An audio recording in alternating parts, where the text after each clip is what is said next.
আসসালামু আলাইকুম ওয়া রাহমাতুল্লাহি ওয়া বারাকাতুহু। বিসমিল্লাহ ওয়াল হামদুলিল্লাহ ওয়াস সালাতু ওয়াস সালামু আলা রাসূলিল্লাহ ওয়া বা'দ। সুপ্রিয় দর্শক শ্রোতা, মানব সভ্যতার ইতিহাসে এমন কোনো সমাবেশ কি আছে যেখানে রাজা আর প্রজা একই পোশাকে একই কাতারে এসে দাঁড়ায়, যেখানে কোটিপতি আর নিঃস্ব ভিক্ষুক একই স্বরে একই প্রার্থনা করে থাকেন? হ্যাঁ, সেই অনন্য মহাসম্মেলনের নাম পবিত্র হজ। এটি কেবল একটি ধর্মীয় সফর নয়, বরং এটি পৃথিবীর বুকে সাম্য ও মানবতার এক জীবন্ত ইশতেহার। প্রতি বছর মক্কার মরু প্রান্তরে বিশ্বের প্রতিটি কোণ থেকে আসা লক্ষ লক্ষ মানুষ প্রমাণ করে দেন মানুষের পরিচয় তার গায়ের রঙে নয়, তার ভাষার উচ্চারণে নয়, কিংবা তার ব্যাংক ব্যালেন্সের অঙ্কে নয়, বরং মানুষের একমাত্র পরিচয় সে আল্লাহর বান্দা। আজকের এই বিশেষ আয়োজনে আমরা এই হজ্জের বৈশ্বিক ও মানবিক দিকটি নিয়ে আলোচনা করবার চেষ্টা করব ইনশাআল্লাহ তাআলা, যা আমাদের শেখায় কিভাবে সকল বিভেদ মুছে দিয়ে এক অখণ্ড ভ্রাতৃত্বের পতাকা তলে সমবেত হতে হয়। আজকের বিষয় হজ, আন্তর্জাতিক সম্মেলনের সাম্যের বার্তা। সুপ্রিয় দর্শক শ্রোতা, কাছে দূরে বিশ্ব জুড়ে যে যেখান থেকে যুক্ত আছেন সবাইকে স্বাগত জানাচ্ছি যমুনা টেলিভিশনের নিয়মিত আয়োজন in the name of Allah with BRB cables অনুষ্ঠানে। আপনাদের সাথে আছি আমি মোহাম্মদ হেদায়েতুল্লাহ। অনুষ্ঠানটি টিভি সেটের পাশাপাশি যমুনা টেলিভিশনের ফেসবুক পেজে সরাসরি সম্প্রচারিত হচ্ছে। দর্শক আপনারাও যোগ দিতে পারেন আমাদের সাথে ইউটিউব এবং ফেসবুকে সংযুক্ত হওয়ার মধ্য দিয়ে। আজকে আমরা অত্যন্ত আনন্দিত আপনাদের সাথে পরিচয় করে দিতে পেরে। আজকের এই চমৎকার আয়োজনের সাথে যুক্ত আছেন প্রখ্যাত আলেম দ্বীন, বিশিষ্ট ইসলামিক চিন্তাবিদ, লেখক, কলামিস্ট, খতিব, দাঈ ও ইসলামিক স্কলার ফজিলতুল শেখ মুফতি রেজাউল করিম আবরার হাফেজাহুল্লাহ। আসসালামু আলাইকুম ওয়া রাহমাতুল্লাহ। আহলান ওয়া সাহলান শেখনা।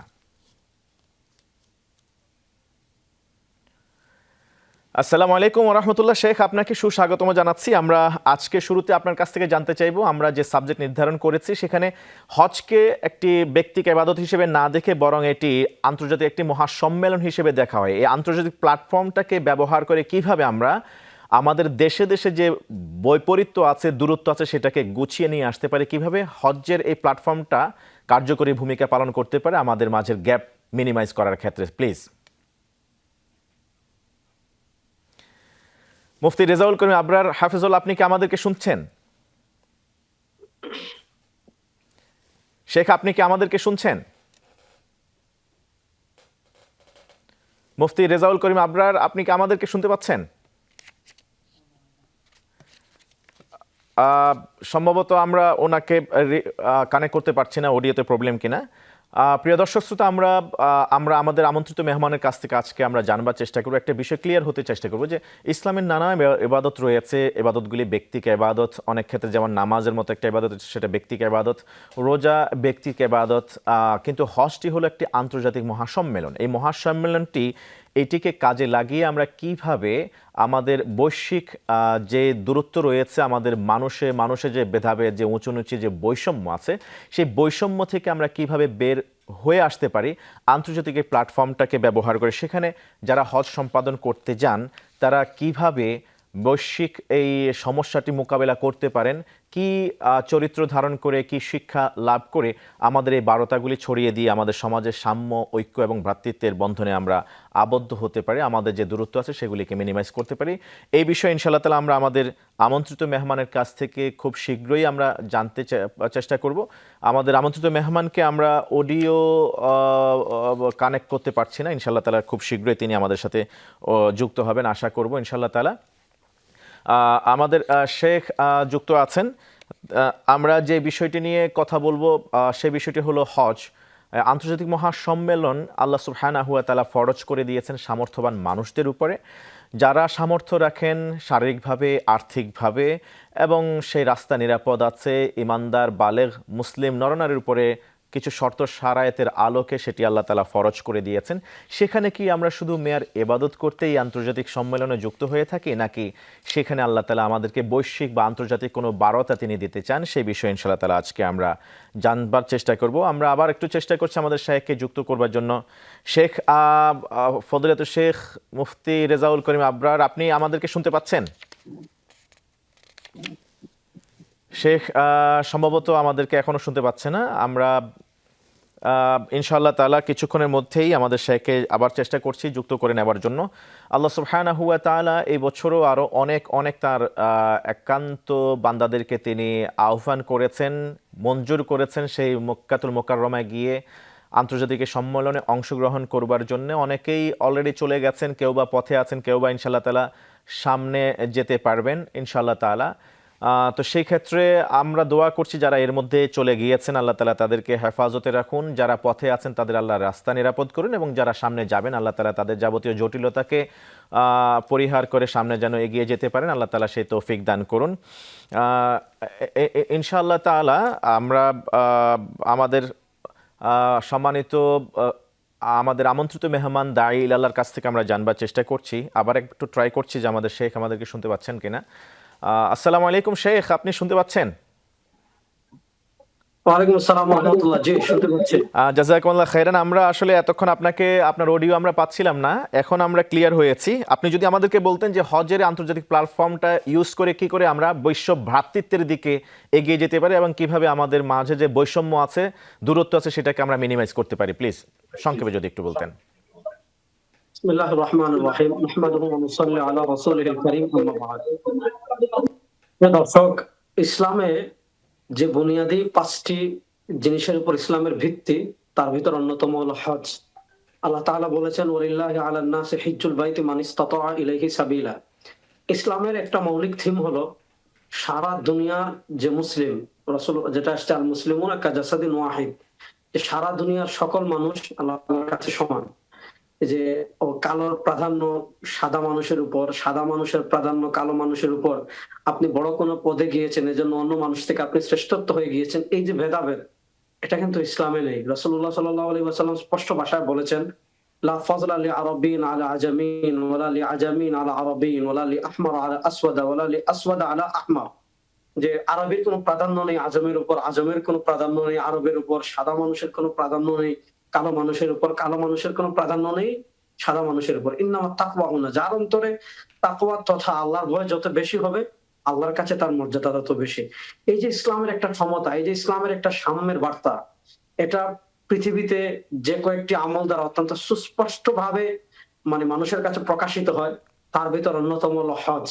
দেখেন, হজের ক্ষেত্রে আল্লাহ তাআলা আমাদেরকে, আমাদের দুনিয়ার একটা সিস্টেম হলো, দুনিয়াতে আমরা যত বড় জায়গায় যাই তত ভালো পোশাক আমরা পরিধান করে যাই। হজে আমরা যখন ইহরাম পরি তখন আমরা বলি লাব্বাইক আল্লাহুম্মা লাব্বাইক, আল্লাহ সৃষ্টিকর্তার ডাকে আমরা সাড়া দিই যে আল্লাহ আমি হাজি। দেখেন, সারা দুনিয়ার যত বড় প্রভাবশালী বাদশা হোক, যত বড় রাজা হোক, সে যত বড় আলেম হোক, অথবা একজন সাধারণ কৃষক হোক, সব মানুষ কিন্তু মাত্র 3টা পোশাক পরিধান করে। সব মানুষ মাথা খালি রেখে, সব মানুষ একই পোশাক পরিধান করে, একসাথে বলছে লাব্বাইক আল্লাহুম্মা লাব্বাইক। তারপর একসাথে আরাফায় যাচ্ছে, সেখানে গিয়ে পড়ছে লাব্বাইক আল্লাহুম্মা লাব্বাইক। একসাথে কাবা তওয়াফ করছে।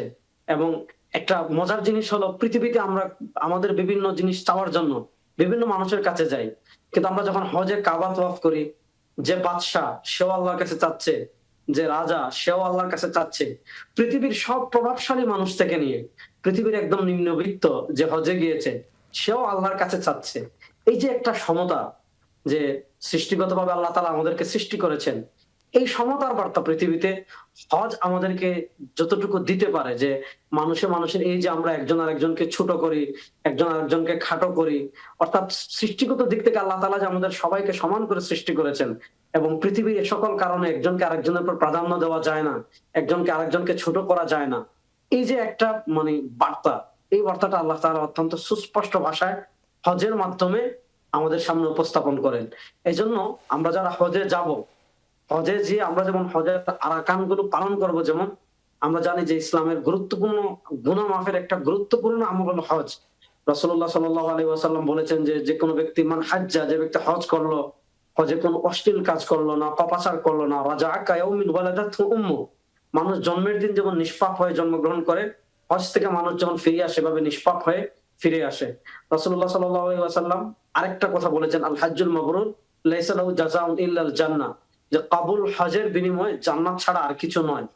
এই যে হজের যে সওয়াব গুলো আছে, হজের যে বিনিময় গুলো আছে, এই বিনিময় গুলো আমরা অর্জন করতে পারবো কখন, এই বিনিময় গুলো আমরা গ্রহণ করতে পারবো কখন, যখন হজের যে মূল যে শিক্ষা আছে, অর্থাৎ এই যে সাম্য, মানুষ মানুষকে ভালোবাসা, কাউকে ক্ষুদ্র কারণে তুচ্ছ না করা, ছোট না করা, এই সাম্যের বার্তাটা আমরা প্রথমত নিজের জীবনে, আমরা যারা হজ করি, এই সাম্যের বার্তাটা আমরা নিজের জীবনে ধারণ করব।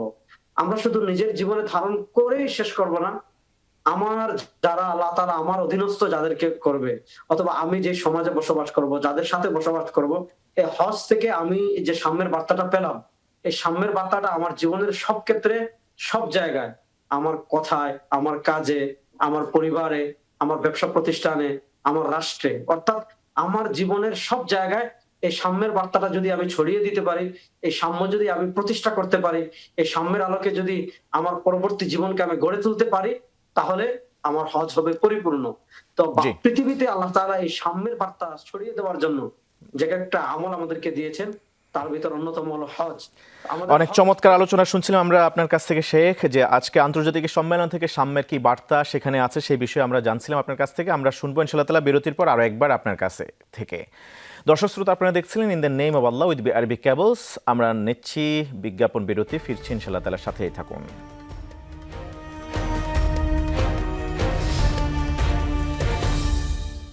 আসসালামু আলাইকুম রহমতুল্লাহি ওবরাকাতু। স্বাগত আরো একবারের মতো প্রিয় দর্শক শ্রোতা, আপনারা দেখছেন in the name of Allah with BRB cables. আজকের আলোচনার বিষয় আন্তর্জাতিক সম্মেলনে সাম্যের বার্তা। প্রিয় দর্শক শ্রোতা, আলোচনায় আমাদের সাথে যুক্ত আছেন প্রখ্যাত আলেমীদ্বীন, বিশিষ্ট ইসলামিক চিন্তাবিদ, লেখক, কলামিস্ট, গবেষক, বিশিষ্ট দায়ী, খতিব ও ইসলামিক স্কলার ফজলাতুল শেখ মুফতি রেজাউল করিম আবরার হাফেজাহুল্লাহ। স্বাগত শেখ আপনাকে আরো একবার মতো। আমরা এই পর্যায়ে আপনার কাছ থেকে অনবদ্য আলোচনার এই প্রান্তে জানতে চাইব যে আমরা আমাদের যে মানসিক যে দূরত্ব আছে, সামাজিক যে ডিস্টেন্স আছে, সেটা কিভাবে হজের শিক্ষা গ্রহণ করে আমরা সেটা দূরীভূত করতে পারি, আমরা আমাদের এই গ্যাপটা কিভাবে আরো মিনিমাইজ করতে পারি, প্লিজ সংক্ষেপে যদি বলতেন।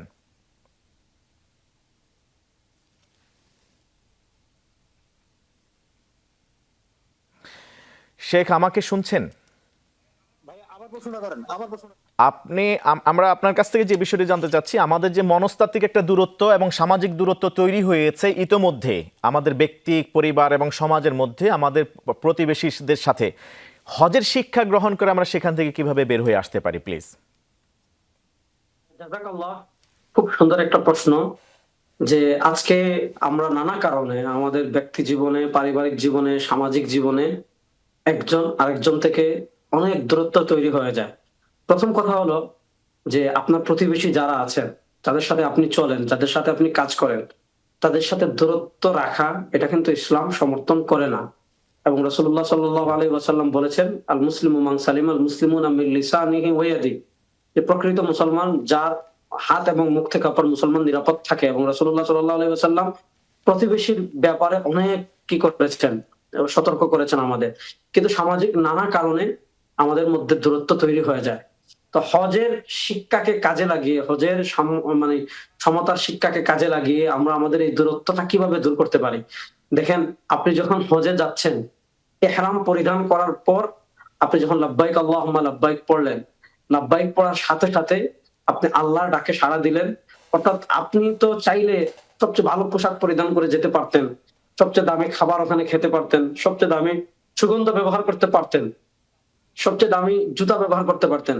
কিন্তু আল্লাহ তাআলার আহ্বানে আপনি সাড়া দিয়ে দুনিয়ার সবকিছু আপনি ত্যাগ করে, দেখেন ইহরামে আমরা ৩টা সাদা পোশাক পরিধান করি। এটা আমাদের কাফনের সাথে সাদৃশ্য। অর্থাৎ এই ইহরামের জীবনটা আমাদের কবরের জীবনকে স্মরণ করিয়ে দেয়। অর্থাৎ আমি যখন কবরে যাব, তখন আমার পরনে মাত্র ৩টা কাপড় থাকবে। এটাই আমাদেরকে হজের সফরে কি করে দেয়, স্মরণ করিয়ে দেয়।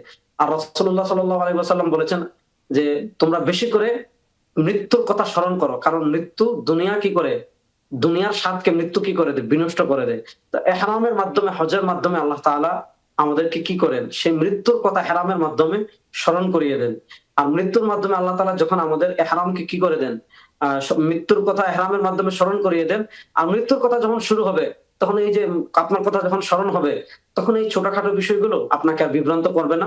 তখন আপনি নিজের পক্ষ থেকে, আপনার পক্ষ থেকে কি করবেন, আপনার প্রতিবেশীর সাথে ভালো আচরণ করবেন, ১ নম্বর বিষয়। ২ নম্বর বিষয় হলো, আপনি যখন হজে যাবেন, আপনি বাংলাদেশ থেকে গিয়েছেন, আরেকজন আসবে নাইজেরিয়া থেকে, আপনার পরনে যে পোশাক, তার পরনে একই পোশাক। আরেকজন আসবে পৃথিবীর আরেক প্রান্ত থেকে, আপনি পড়ছেন লাব্বাইক আল্লাহুম্মা লাব্বাইক, সেও পড়ছে লাব্বাইক আল্লাহুম্মা লাব্বাইক। আপনি গিয়েছেন বাংলাদেশ থেকে, আরেকজন আসছে পৃথিবীর ওই প্রান্ত থেকে, সেও আরাফায় আপনার কি করছে, কামনা বাক্যে আল্লাহর কাছে মোনাজাত করছে, আপনি মোনাজাত করছেন। সেও মুজদালিফায় রাত যাপন করছে, আল্লাহর কাছে কান্নাকাটি করছে, আপনিও করছেন। সেও আপনার জামারায় পাথর মারছে, আপনিও মারছেন। সেও তওয়াফ করছে, আপনিও করছেন। এই যে একটা ভ্রাতৃত্ববোধ, অর্থাৎ আপনি তার কথাও বুঝেন না, সেও আপনার কথা বুঝে না, আপনি তার সংস্কৃতিও বুঝেন না, সেও আপনার সংস্কৃতি বুঝে না। কিন্তু এই যে ধর্মের কারণে, ইসলামের কারণে, হজের কারণে আপনার ভিতরে একটা ভ্রাতৃত্ববোধ তৈরি হলো। অর্থাৎ আপনি নাইজেরিয়ার একজনকে আপনি ভাই মনে করছেন, পৃথিবীর অপর প্রান্তের একজনকে আপনি তার কথাও বুঝতে পারছেন না, সেও আপনার কথা বুঝতে পারছে না। কিন্তু এই যে হজের কারণে তার সাথে আপনার একটা ভ্রাতৃত্বের সম্পর্ক অনুভূত হচ্ছে, অথবা আপনি তাকে ভাই অন্তরে ফিল করছেন। এই ফিল করাটা আপনি যখন অনুভব করবেন, অর্থাৎ আপনি দূর দেশের একজনকে ভাই মনে করছেন, তো আপনি যখন হজের শিক্ষাটা নিয়ে বাড়িতে ফিরে আসবেন, তো আপনার প্রতিবেশী যে আছে তাকে তো আপনি ভাই মনে করবেন, আপনার প্রতিষ্ঠানে যে আছে। জি, আমরা শুনছিলাম আপনার কাছ থেকে চমৎকার আলোচনা, আমরা কিভাবে আমাদের ভ্রাতৃত্বকে আরও সুদৃঢ় মজবুত করতে পারি হজের শিক্ষা থেকে আপনি এক এক করে তুলে ধরছিলেন। শেখ, আমরা আমাদের গুণগত, আমাদের চরিত্রগত কি কি পরিবর্তন সাধন করা দরকার হজ থেকে ফিরে, এই বিষয়ে ইনশাআল্লাহ তাআলা জানবার চেষ্টা করবো একটা বিরতির পর। দর্শক দেখছেন in the name of Allah with আরবি কেবলস, ফিরছি কিছুক্ষণের মধ্যেই, প্রিয় অনুষ্ঠানের সাথেই থাকুন।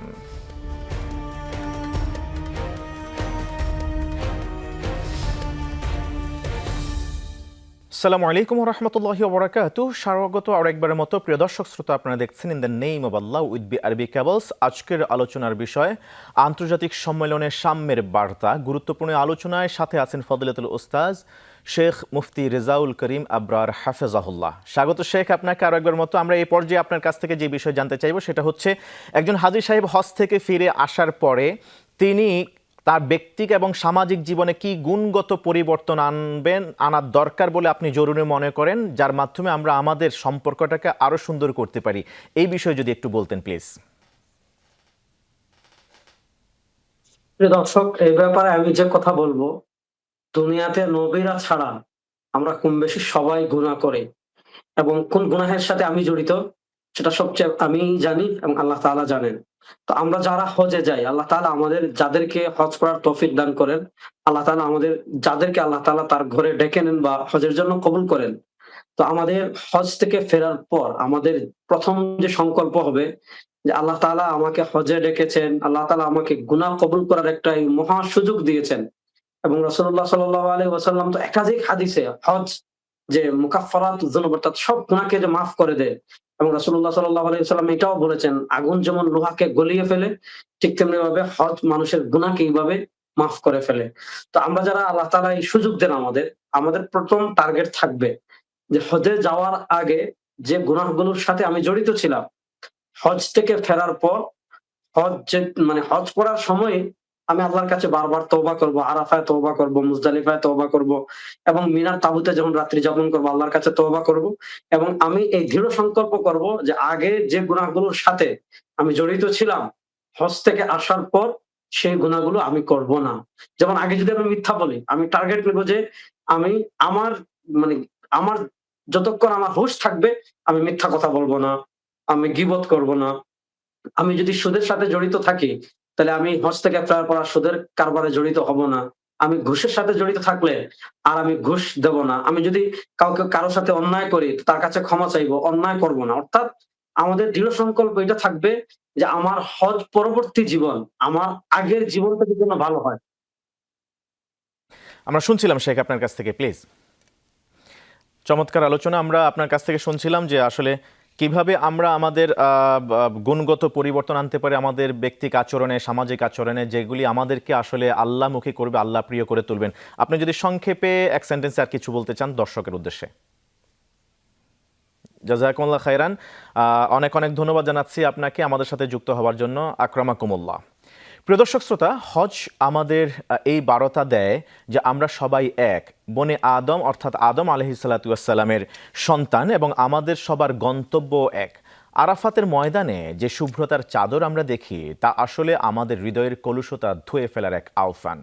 হজের এই আন্তর্জাতিক সম্মেলন থেকে প্রাপ্ত সাম্যের বারতা যদি আমরা আমাদের সমাজ, আমাদের রাষ্ট্র প্রতিষ্ঠায় করতে পারি, তবেই পৃথিবী থেকে জুলুম, বৈষম্য আর হানাহানি বিদায় নেবে। আমাদের এই আজকের এই গভীর ও তাৎপর্যপূর্ণ আলোচনায় অংশগ্রহণের জন্য আমাদের ফজলিলতুল শেখ মুফতি রিজাউল করিম আবরার হাফেজাহুল্লাহকে ধন্যবাদ জানাচ্ছি। সাথে সাথে প্রিয় দর্শক শ্রোতা, আপনাদের সবাইকে ধন্যবাদ জানাচ্ছি এতক্ষণ পর্যন্ত আন্তরিকতার সাথে আমাদের সাথে যুক্ত থেকেছিলেন। আল্লাহ তাআলা সবাইকে সর্বোত্তম প্রতিদান দান করুন, আমিন। প্রিয় দর্শক শ্রোতা, in the name of Allah with আরবি কেবলসের আজকের এই পর্ব এখানে শেষ করছি। আগামী পর্ব দেখার উদ্যত আহ্বান জানিয়ে আমি হিদায়াতুল্লাহ বিদায় নিচ্ছি। সুবহানাকাল্লাহুম্মা বিহামদিকা আশহাদু আল্লা ইলাহা ইল্লা আনতা আস্তাগফিরুকা ওয়া আতুবু ইলাইক। ওয়াসসালামু আলাইকুম ওয়া রাহমাতুল্লাহি ওয়া বারাকাতুহু।